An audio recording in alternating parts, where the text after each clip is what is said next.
I still remember the color of the courtroom walls the day the judge said she could keep the house. A pale beige, like coffee diluted with too much cream, glowing under fluorescent lights that hummed above us like a swarm of bees. I stood there, silent, my suit jacket heavy on my shoulders, as if it were lined with lead. A smell of old paper and floor polish choked the air. And in that single moment, I realized that winning and losing could look almost identical from the outside. Except for the sound of your own heart breaking. My name is Noah, and I was 15 when my parents' divorce became more than just legal documents. It became war. My mom, Sandra, wore her victory like a diamond necklace, brilliant and cold, shining so brightly that people were blinded to how she'd gotten it. Lies, carefully crafted, repeated so often they gained the weight of truth. She said my dad was cruel, irresponsible, volatile. I knew he wasn't perfect. He was stubborn, proud, sometimes silent for days when he felt wronged, but he wasn't the monster she painted him to be. I tried to speak up once, but the look she gave me sealed my lips shut. I remember the way she touched my arm as we left the courthouse, her fingers icy and trembling. "We did it, baby," she whispered. Her breath smelled like mint gum, sharp and false. Now we can finally be free. But all I felt was hollow. My father was gone, reduced to silence and legal fees, and we were left standing in the echo of what used to be our family dot. It was summer in Connecticut, but that day felt like February. Wind rattled through the parking garage as we reached the car, whistling around the concrete pillars. Sunlight reflected off the hood, blinding white. I blinked away tears, pretending the glare had caused them. She turned the radio on as the engine started, drowning the silence in soft pop music, as if the lyrics could patch over everything she'd torn apart. I sat in the passenger seat, pressing my nails into my palms, the pain sharp and clean, something real in the blur of half-truths and courtroom language. People always talk about divorce like it's a clean cut. A judge signs papers, property gets split, and life goes on. They don't tell you how it seeps into your bones, how it sits in your chest like wet cement. They don't tell you how it feels to look at your own mother and wonder who the hell she really is at home. She poured herself a glass of red wine and raised it toward the kitchen light. "Here's to new beginnings," she said, voice tight. I just stared at her. My throat felt lined with sandpaper. The house felt bigger than it ever had, every room echoing with the ghosts of laughter. We used to share. Even the scent was different. Furniture polish and stale flowers instead of Dad's aftershave and the faint scent of roasted coffee he always brewed in the afternoons. That night, I lay awake in my bed, staring at the shadows on the ceiling, listening to her footsteps pacing the hallway. It sounded like she couldn't sleep either. And in that darkness, the thought bloomed in my mind like a bruise spreading under skin. She won everything, but at what cost? Because the truth was, I'd watched her twist reality until it broke.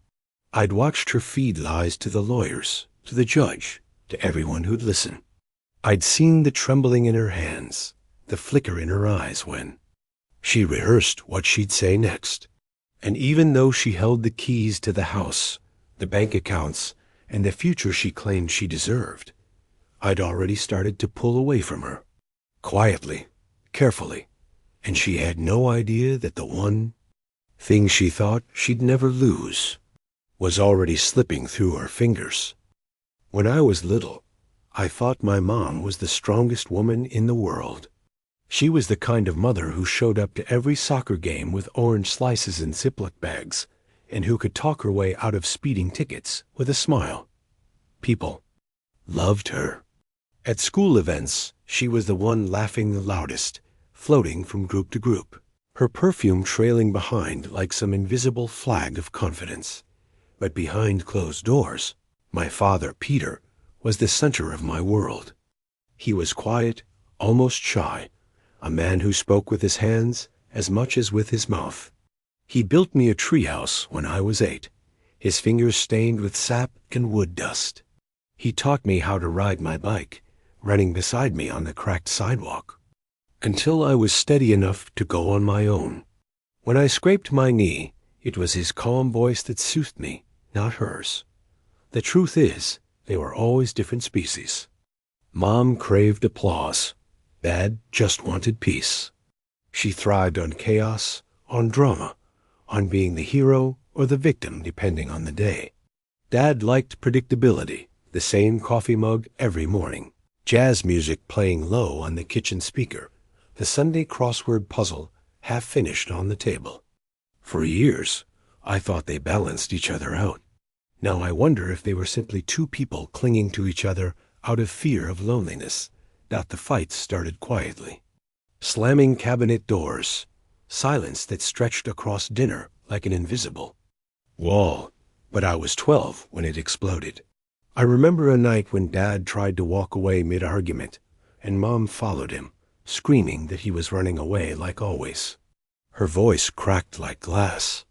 She shoved him hard enough that he stumbled against the dining room table. I'd never seen Dad look so small. Afterward, she told me he'd provoked her, that he'd said things no husband should say, that he'd threatened to leave us with nothing. And even though I didn't hear those words myself, I believed her, because she was my mother, and because I wanted to believe the person keeping our house together was someone I could trust. But over time, the cracks widened. Stories didn't match up. Dad seemed more bewildered than angry, like he couldn't quite figure out how he'd become the villain. And Mom, she got better at the performance. Tears on cue, voice trembling, telling neighbors that Dad was emotionally abusive, dropping little bombs of suggestion in conversations, so people would look at him sideways in the grocery store. Not by the time I was 14. I'd started keeping secrets of my own. Like the afternoon I found her on the phone with her lawyer, coaching him on what witnesses to call, what to leave out of the paperwork. Or the night she sat at the kitchen table, scribbling numbers on a yellow notepad, how much she'd claim for child support, how much she'd demand for emotional distress. She looked up and saw me standing there, and for a split second, her eyes went flat, reptilian, before the mask slid back into place. That's when I realized my mother was fighting a war she'd already decided to win, and that I was a weapon she intended to use. So I learned to be careful around her, to keep my face neutral, to nod when she spoke, to pretend I didn't hear the bitterness dripping from her voice when she talked about my father. I kept my real thoughts locked away so deep inside me that sometimes I wasn't sure who I was anymore, because even then, even before the judge hit his gavel and declared her the victor, I was starting to see her not as my mother, but as a stranger wearing her face. But back then, I didn't fully understand how far she was willing to go, or what she'd be willing to lose. Not until the day I stumbled on the letter that would change everything. I found the letter in a place so ordinary, it almost felt like a joke. Wedged between old bank statements in the kitchen drawer, the one Mom always called the junk drawer, crammed with rubber bands, takeout menus, and stray batteries. Hadn't been looking for anything except a pen, but my fingers brushed over an envelope, thick and creased, and I pulled it out without thinking. At first, I thought it was one of Dad's letters to me. He'd written a few after he moved out. Short, careful messages, telling me he missed me, telling me he was always there if I wanted to talk. But this envelope wasn't addressed to me. It was from Dad's lawyer, and it was unopened. Something cold spilled down my spine. I turned it over in my hands, feeling the weight of it. The paper smelled faintly of dust and printer ink. I slid a finger under the flap and tore it open. Inside was a copy of a statement Dad had given his attorney. A statement explaining his side of everything, the fights, the finances, the accusations. I read the whole thing standing there under the kitchen light, my eyes darting over words that felt like blows to the chest. He didn't call Mom names. He didn't accuse her of cheating or being crazy. He just wrote the truth as he saw it. That he'd tried to make things work, that she'd become volatile, that she'd threatened to destroy him if he left. He even admitted his own faults, the way he withdrew when arguments got heated, the way he'd stopped trying to please her because it always felt like not enough. I folded the letter and slipped it into my back pocket, my heart thudding so hard I thought my ribs might crack. It was a small thing, finding that letter, but it confirmed what I'd been afraid to admit, that there were two realities in our house. The one my mother insisted on, and the one nobody dared speak of. After that day, little things began to shine in a different light, like the way she'd panic whenever the doorbell rang, as though someone might show up unannounced and spoil the story she'd constructed, or the way her phone calls would drop to a whisper if I entered the room. I'd see her eyes flick toward me, calculating. There was a night when she was on the couch, glass of wine in her hand, the TV flickering blue light across her face. A rerun of some courtroom drama was playing. A woman on the screen sobbed on. The witness stand, claiming her husband had ruined her life. I watched Mom watching the actress, her lips parted just slightly, as though memorizing the cadence, the precise breaks in her voice. When she noticed me looking, she forced a smile and turned the channel. Sometimes, when I was younger, she used to tuck me into bed, fingers brushing my hair back, whispering how special I was to her. Now her touch felt different, gentle but guarded, as though she feared what I might already know. One evening, I caught a glimpse of myself in the hallway mirror and barely recognized the kids staring back. My eyes were ringed with shadows, my posture coiled tight. It was like living in a house where every door creaked with secrets, where even silence had teeth. There was a memory that kept looping in my head. My dad standing at the kitchen sink, scrubbing a pan so hard the water splashed everywhere, his jaw tight, his eyes red-rimmed. Mom shouting that he was nothing without her. Me standing in the doorway, so still I thought if I didn't breathe, maybe none of it would be real. And another flash. Mom whispering into the phone, "He'll never see it coming. I'll make sure the court believes me." I began watching her the way a scientist observes an unpredictable animal, noting her patterns, cataloging her moods. Because I was starting to suspect that the person I called Mom might be a stranger wearing a perfect disguise, but I stayed quiet, pretended not to see, because I was afraid of what might happen if I confronted the truth out loud. Until the day she left her laptop open on the kitchen table, and I saw the emails that made everything real. It was raining the day I saw the emails. Thin needles of water rattled against the kitchen window, and thunder rolled far off, like someone dragging heavy furniture across a wooden floor. Mom was upstairs on a call with her lawyer. Her voice floated down the stairs, clipped and controlled, with those sudden sharp spikes when she got frustrated. I was hungry. That's all. I'd come downstairs to grab a snack. But the glow of her laptop screen caught my eye, left open on the kitchen table, half turned toward the hallway. A line of subject headers glared back at me. Evidence for custody, witness testimony notes, strategy for trial. My mouth went dry. My fingers hovered over the trackpad. I told myself to walk away, to respect her privacy, but my legs felt rooted to the tile. I sat down, heart pounding so hard my ears throbbed. I clicked one email at random. It was from her lawyer, summarizing the statements they'd collected. And right there in black and white were lines I knew weren't true. Child confirms father. Threatened physical violence. Child reports father left him alone unsupervised for hours. Child expresses fear of father's unpredictable behavior. I felt like my chest was caving in. because I had never said those words. I'd never told anyone I was afraid of Dad. I'd never said he threatened me. I clicked another email. Mom was writing back, giving detailed corrections. Make sure to emphasize that Peter has a temper, she typed. Noah saw it firsthand. That's important. The judge has to feel like there's a pattern. My vision blurred. I blinked hard, my breath shaking. I scrolled down, reading line after line of quiet, methodical fabrication.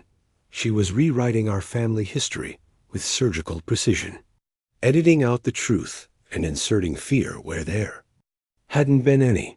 The air felt colder around me, like the kitchen itself had shrunk into a tighter box. I could hear my heartbeat echoing in my head. For a long minute, I just sat there, staring at the screen. Part of me wanted to storm upstairs and scream at her. Part of me wanted to run to my father, shove the laptop into his hands, beg him to fight back, but something in me went still instead. Like a pond freezing over, I closed the laptop, careful not to leave any trace of what I'd seen. I stood up, knees trembling, and put a Pop-Tart in the toaster so it would look like I'd only come downstairs for that. The sweet scent of artificial strawberries filled the kitchen, nauseatingly sweet. When Mom came down, she was smiling, brushing a loose strand of hair behind her ear. Hey, honey, everything okay? Yeah, I said, forcing my voice to sound normal. Just hungry. She kissed my cheek, her lipstick leaving a faint, sticky imprint on my skin dot in that moment. I decided something quietly inside myself. I wouldn't let her know I'd seen the emails. Not yet, because I realized if she was willing to lie about Dad, she might lie about me too. And if I wanted to protect him, and myself, I needed to play the part of the obedient son a little longer. So I started collecting my own evidence, memorizing details, writing down dates, saving scraps of paper and bits of conversation, all while pretending I still believed her. Because sometimes the only way to fight a liar is to let them believe they're winning. But even as I smiled at her that day, I felt something inside me begin to fracture, the final piece of the illusion shattering. And the worst part was realizing that my mother, the woman who used to sing me lullabies and braid my hair when it was long, would have destroyed my father without a second thought. Or me. After that day in the kitchen, I started living two lives. On the surface, I was the same son she wanted me to be, polite, quiet, nodding along when she launched into her rehearsed speeches about how we'd survived such a monster. But behind my eyes, I was watching everything, recording it. Because I couldn't let her win. At first, I kept it simple. Notes in a spiral notebook I hid under my mattress. Times, dates, things she said. Like how she'd laugh on the phone with her friend Monica, bragging about how the judge totally bought it, or how she told our neighbor, Mrs. Gleason, that Dad stole from the family fund, even though I'd seen the bank statements and knew it wasn't true. But the more I listened, the more I realized Mom wasn't just lying to the court. She was building an entire world designed to erase my father, and me along with him, if that's what it took to keep her story clean. One night, around 2 a.m, I crept downstairs to the home office.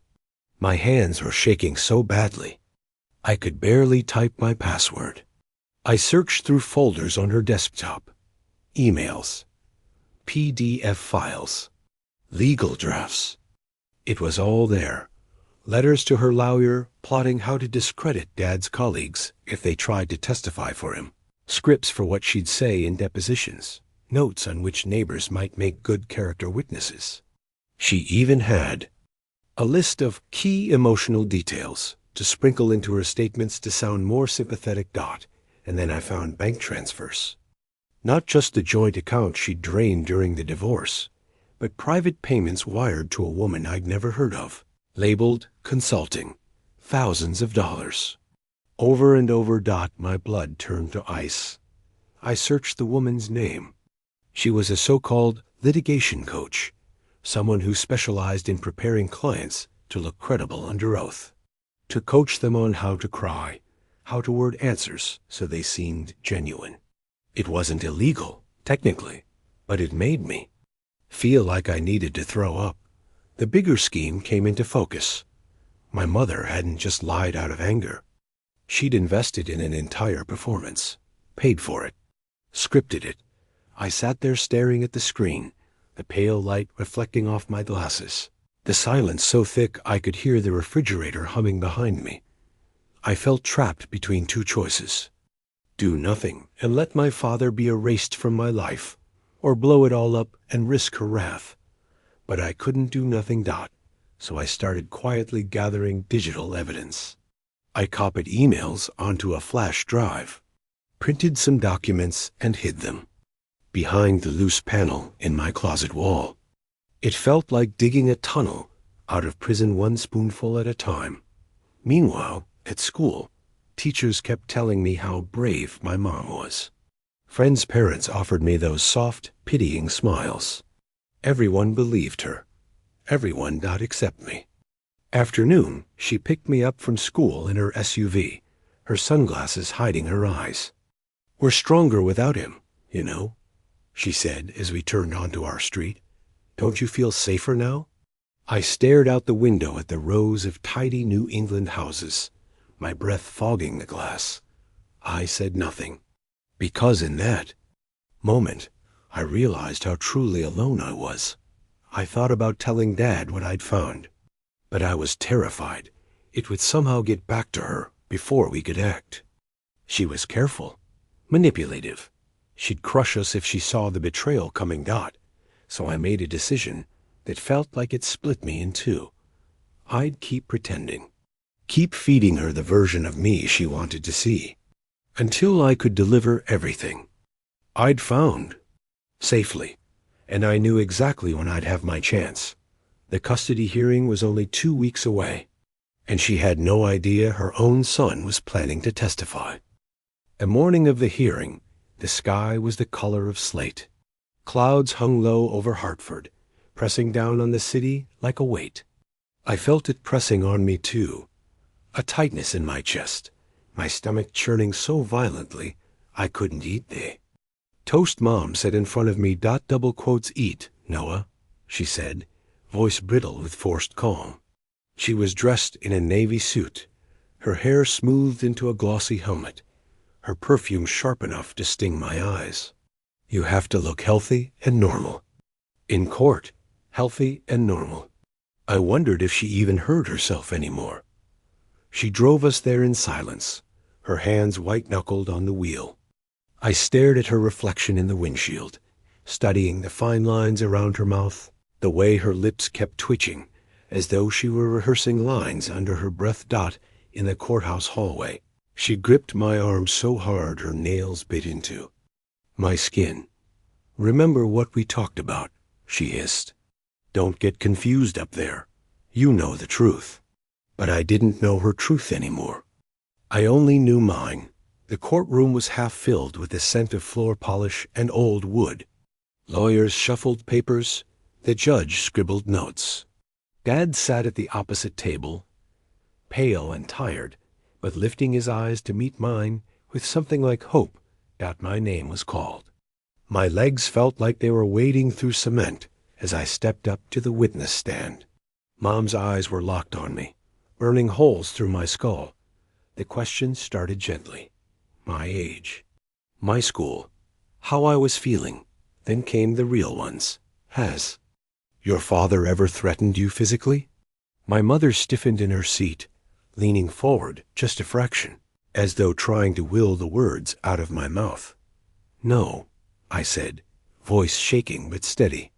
"He never has." Her eyes widened. For the first time, she looked truly afraid. "Has your father ever left you alone for long periods?" the lawyer asked. "No," I said. "He was always there."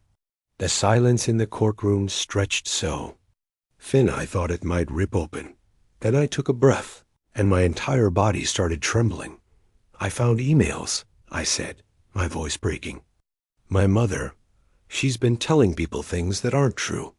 About my dad, about me. She's been paying people to help her lie. A rustle of gasps swept through the courtroom. My mother made a choked sound, halfway between a laugh and a sob. Your Honor, my son is confused, she snapped, standing so abruptly. Her chair screeched across the floor. He's a child. He doesn't understand how complicated this is. But I kept talking, even as my vision blurred. With tears, I told them about the emails, the scripts, the bank transfers. About how she rehearsed what to say. How she'd tried to erase my father from my life. She sank back into her chair like a marionette whose strings had been cut. I looked at her and felt something shatter inside me. The woman who used to sing, "You are my sunshine" to me when I was sick, was staring at me like I was a stranger. Her eyes were wild, darting around the room, landing on me, then away, then back again. Her mouth worked soundlessly for a moment before she finally whispered, "How could you do this to me?" But it wasn't me who'd done anything to her. It was her who'd done it to herself. The judge asked to see the evidence. My father's. Lawyer produced the flash drive I'd given him that morning. His hand shaking as he passed it over. Mom started sobbing then. Loud, ugly, gasping sobs that filled the quiet chamber. "I did it for you," she wailed, voice echoing off the wooden panels. "I did all of it for you." But I knew better now. I stared at her, my own mother, crumpled and weeping on the bench, and felt a grief so deep it hollowed out my chest. Because even in her ruin, she still couldn't see that the one thing she'd lost was me. After the hearing, the world felt different. Quieter, like the sky had cracked open and let all the tension drain away. Mom didn't come home with me. She stayed behind with her lawyer, surrounded by hushed voices and paperwork, eyes swollen and distant. I watched her from the courthouse steps as Dad and I walked out into the late afternoon sun. For a moment, she lifted her gaze to me, and in her eyes I saw something I'd never seen before. Defeat. We drove in silence. Dad's old car smelled like coffee and leather, familiar and safe. My fingers were raw from clutching the seatbelt. Halfway home, Dad cleared his throat. "I didn't know you were planning to speak up." His voice was gentle, but trembling, as if he couldn't quite believe any of this was real. "I couldn't let her keep lying," I said. My voice cracked, and suddenly I was crying, gasping for air. "I couldn't let her erase you." He pulled the car over onto the gravel shoulder, put it in park, and for the first time in over a year, he reached across the console and hugged me so tight I could barely breathe. "I'm so proud of you, Noah," he whispered. "So damn proud." That night, Dad and I stayed in his tiny rented apartment. It was nothing like the house we'd left behind. The furniture was secondhand. The curtains didn't quite fit the windows, but it felt more like home than anywhere I'd been in months. We ordered pizza and watched a stupid comedy on TV. Dad laughed until he was wiping tears from his eyes, and I realized I'd forgotten the sound of his laughter. How warm it felt. How safe. In the days that followed, word spread. The court reviewed the evidence. Mom's lawyer resigned. The judge reopened the settlement. Dad's name was cleared. And while the financial mess took months to unravel, something far more important had shifted. People finally saw who my mother really was. Some family friends stopped calling her. Some neighbors avoided her in the grocery store. And though part of me felt guilty for how isolated she became, another part of me understood it was the consequence of the choices she'd made. Eventually, Mom tried to reach me. Emails, voicemails, each one more desperate than the last. "Noah, please. I'm still your mother. I did what I thought was right. I love you." I believe in some corner of her heart that she did love me. But love twisted by control and deceit stops feeling like love at all. So I kept my distance. I needed to heal. A year later, I stood in the backyard of Dad's new house, a small white colonial near the coast in Rhode Island. The air smelled like salt and grass. Dad was grilling burgers. Jazz played on a tinny speaker. The sky glowed orange and pink as the sun slipped behind the trees. I looked up at him, his face soft in the sunset light, and felt something I hadn't felt in years. Hope. I still carry scars from what my mother did. Trust doesn't come easily. Sometimes I wake up expecting to find myself back in that courtroom, drowning in lies. But I also know this: the truth matters, even when it costs you everything. Because in the end, Mom won the house, the money, the so-called victory. But she lost me. And sometimes losing the respect of your own child is the biggest price of all. Share your thoughts in the comments below. Thank you for your time. If you enjoyed this story, subscribe to the channel. It really helps. Click the video on the screen, and I'll see you there.